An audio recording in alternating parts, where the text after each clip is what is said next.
கடந்த 30 வருஷமா பெங்களூர்ல இருக்கிற ஒரு மல்டிநேஷனல் ஐடி கம்பெனியில் கை நிறைய சம்பளத்தோட சந்தோஷமா வேலை பார்த்துட்டு வந்துட்டு இருக்கேன்.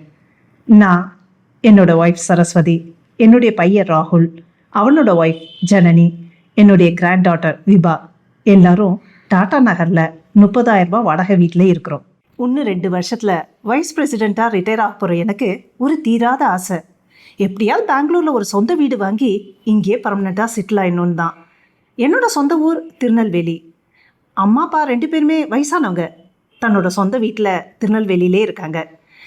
ஆனாலும் இந்த பெங்களூரோட அமைதி, எப்பவும் கொட்டுற இந்த காவேரி தண்ணீர், உடம்பை மெலீஸாக வருடுற இந்த குளிர், நல்ல எஜுகேஷன் சிஸ்டம், நேர்மையாக இருக்கிற கன்னட மக்கள், இந்த சொகுசெல்லாம் 30 வருஷமாக அனுபவிச்சுட்டு இப்போ ரிட்டையர்மெண்ட்டுக்கு அப்புறம் இதை பிரியறதுக்கு மனசே வரல.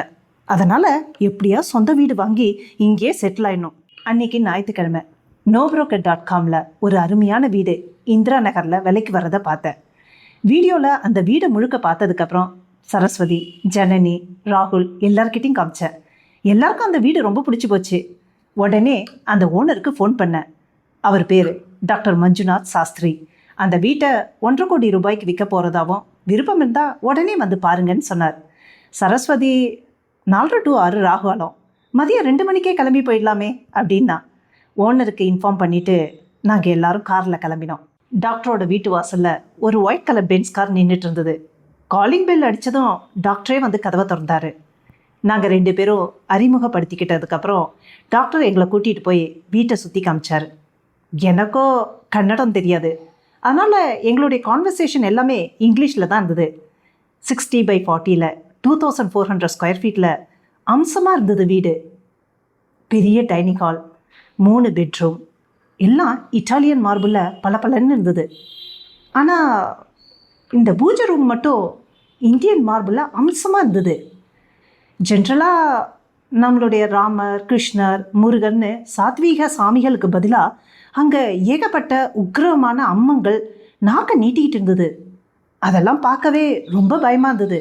ஆனால் ஒரே ஒரு ஆறுதல், அங்கே இருந்த கஜலக்ஷ்மி மட்டும். அப்படியே எங்களை மாடிக்கு கூட்டிகிட்டு போனார். அங்கே ஒரு பெரிய அறையில் நிறைய மெடிக்கல் எக்யூப்மெண்ட்ஸ், ஒரு கண்ணாடி கூண்டில் மனித எலும்புக்கூடும் இருந்தது. டாக்டர், நீங்கள் எந்த ஹாஸ்பிட்டலில் எந்த டிபார்ட்மெண்ட்டில் ஸ்பெஷலிஸ்ட் அப்படின்னு கேட்டார். அவர் சிரிச்சுக்கிட்டே, I am a soul healer, treatment எல்லாம் நான் இங்கே தான், இந்த வீட்டில் தான் பண்ணுவேன் அப்படின்னாரு. Oh, I see. பொதுவாக இந்த டயபிட்டிஸ் வந்தவங்களுக்கு முதல் பாதிப்பே காலுக்கு கீழே தான், எஸ்பெஷலி அடிப்பாதம். இந்த அடிப்பாதம் சீக்கிரம் மறந்துடும். அதனாலேயே இந்த காஸ்ட்லியான செருப்பு, ஷூ எல்லாம் தயாரிப்பாங்க. அந்த சோல் இருக்கு இல்லையா, அதை ரொம்ப சாஃப்டாக, மெடிக்கல் ஓரியன்டாக, மெதுன்னு தயாரிப்பாங்க. இந்த டாக்டர் அதில் ஸ்பெஷலிஸ்ட்டுன்னு புரிஞ்சுக்கிட்டேன். என்னோட அப்பாவும் சுகர் பேஷண்ட் தான். Doctor, shall I bring my father to you for treatment அப்படின்னு கேட்டார். ஓ ஷூர், ப்ளீஸ் பிரிங் ஹிம் அப்படின்னாரு. வீட்டை ஃபுல்லாக சுற்றி பார்த்துட்டு ஹாலில் உட்காந்து கொஞ்சம் நேரம் பேசிகிட்டு இருந்தோம். டாக்டர், நீங்கள் இந்த வீட்டை ஏன் விற்கிறீங்க? என்னுடைய டாக்டர் தொழிலுக்காக இதை விட ஒரு பெரிய வீட்டை ஜெயநகரில் நான் கட்டிகிட்ருக்கேன். உங்களுக்கு இந்த வீடு பிடிச்சிருக்கா? எஸ், அஃப்கோர்ஸ், எங்கள் எல்லாருக்குமே பிடிச்சிருக்கு. ஆனால் வீட்டோட விலை தான் கொஞ்சம் ஜாஸ்தியாக இருக்குது. தயவுசெய்து இந்த வீட்டோட லொக்காலிட்டி, மார்க்கெட் ப்ரைஸ், இந்த வீட்டோட தரம், அமைப்பு எல்லாத்தையும் யோசிச்சு பாருங்கள். அண்டு மோர் தென் தட், வீட்டை சுற்றி இவ்வளோ கார்டன் இருக்குது. இந்த மாதிரி ஒரு வீடு இந்த லொக்காலிட்டியில் உங்களுக்கு அமையாது மிஸ்டர் கண்ணன். நான் என்ன பேசுறதுன்னு தெரியாமல் இருந்தேன். நோ ப்ராப்ளம், நீங்கள் 2 நாள் கழிச்சு பதில் சொல்லுங்கள் அப்படின்னாரு டாக்டர். நாங்கள் எல்லாரும் அங்கேருந்து கிளம்பிட்டோம். வீட்டுக்கு வந்ததுக்கப்புறம் சரஸ்வதி என்கிட்ட, வீடு ரொம்ப நல்லா இருக்குங்க, கண்டிப்பாக வாங்கிடலாம், ஆனால் 1,20,00,000 கேளுங்க அப்படின்னா. ஈவன் ராகுலும் ஜனனியும் அதே தான் ஃபீல் பண்ணாங்க. அடுத்த 1 வாரம் முழுக்க டாக்டர் மஞ்சுநாத் சாஸ்திரிகிட்ட ஃபோனில் பேசி 1,30,00,000 இறங்கி வந்தார். இந்திரா நகர், பாஷ் ஏரியா. எங்களுக்கும் விடுறதுக்கு மனசு வரல. என்னோடய சேவிங்ஸ் எல்லாம் பார்த்தா ஒரு 90 லட்சம் வந்தது. மீதி 40 லட்சம். 50 லட்சம் ஆஃபீஸில் நான் லோன் போட்டுடலாம், அதுக்கு எலிஜிபிலிட்டி இருக்குது. அது எல்லாத்துக்கு ரெஜிஸ்ட்ரேஷன் சார்ஜ் வேறு. நாங்கள் எல்லோரும் கூடி பேசி டாக்டர்கிட்ட ஓகேன்னு சொல்லிட்டோம். சரஸ்வதி என்கிட்ட வந்து, இங்கே பாருங்கள், இந்த வீடை நம்ம பேரில் ரெஜிஸ்டர் ஆகிற வரைக்கும் யாருக்கிட்டையும் மூச்சு விடக்கூடாது, கண் போட்டுடுவாங்க அப்படின்னா. அவ எப்பவுமே அப்படிதான். எதை பற்றி யார்கிட்டயும் வாயை திறக்க மாட்டா. சரியான அழுத்தக்காரி. அடுத்ததா இந்த வீட்டை பற்றி லீகல் ஒப்பீனியன் வாங்கிறதுக்காக டாக்டர் வீடு சம்மந்தப்பட்ட எல்லா டாக்குமெண்ட்ஸையும் வாங்கிக்கிட்டு எனக்கு தெரிஞ்ச ஒரு லாயர்கிட்ட போனேன். லாயரும் 2 நாள் டைம் எடுத்துக்கிட்டு அந்த டாக்குமெண்ட்ஸ் எல்லாம் வெரிஃபை பண்ணிவிட்டு எல்லாம் கரெக்டாக இருக்கிறதாவும் எந்த வில்லங்கமும் இல்லைன்னு ரைட்டிங்ஸில் தன்னுடைய ஒப்பீனியனாக கொடுத்தாரு. அடுத்த வாரம் எங்கள் அம்மா அப்பா வந்தாங்க திருநெல்வேலியிலேருந்து இந்த வீட்டை பார்க்கறதுக்காக. என் அம்மா அந்த வீட்டை பார்த்துட்டு, வீடு ரொம்ப திவ்யமாக இருக்கு கண்ணா. நிலம், நீர், நெருப்பு, காற்று, ஆகாயம், இந்த பஞ்சபூதங்களுக்கு இதில் நிலம்தான் முதன்மையானது. அதுவும் பெங்களூரில் நிலத்தோடு இந்த மாதிரி வீடு வாங்குறது பகத் சங்கல்பம் அப்படின்னா. அப்பா வந்து அந்த டாக்டர்கிட்ட எப்படா என் முழங்கால் ட்ரீட்மெண்ட்டுக்கு கூட்டிகிட்டு போகிற அப்படின்னாங்க. நாங்கள் எல்லாரும் ரொம்ப சந்தோஷமாக இருந்தோம். எப்போவும் அந்த வீட்டை பற்றியே பேச்சு. அம்மா கேலண்டரை பார்த்துட்டு, கண்ணா உன்னோட பர்த்டே ஜூலை 15 ஞாயிற்றுக்கிழமை அன்னைக்கு வருது, அன்றைக்கே பால் காய்ச்சி குடியேறலாமே அப்படின்னா. நாங்கள் எல்லாரும் S it's a good idea அப்படின்னு சம்மதித்தோம். டாக்டர் என்கிட்ட வந்து இனிஷியல் அக்ரிமெண்ட்டோட ஒரு 65 லட்ச ரூபா கொடுங்க அப்படின்னாரு. நானும் சரின்னு சொன்னேன். அதே லாயர் மூலமாக ஒரு அக்ரிமெண்ட் ரெடி பண்ணேன். டாக்டர் கையெழுத்து போட்டதுக்கப்புறம் 65 லட்ச ரூபா பேங்க் ட்ரான்ஸ்ஃபர் பண்ணேன். மீதி அமௌண்ட்டை ரெஜிஸ்ட்ரேஷன் முடிஞ்சதுக்கப்புறம் தரதா ஏற்பாடு. எல்லாம் சந்தோஷமாக போயிட்டு இருந்தது. அன்றைக்கி ஒரு சனிக்கிழமை என் கூட வேலை பார்க்குற ஜென்ரல் மேனேஜர் கிரண் கவுடா தன்னுடைய பையனோட பர்த்டேக்காக என்னை இன்வைட் பண்ணியிருந்தாரு.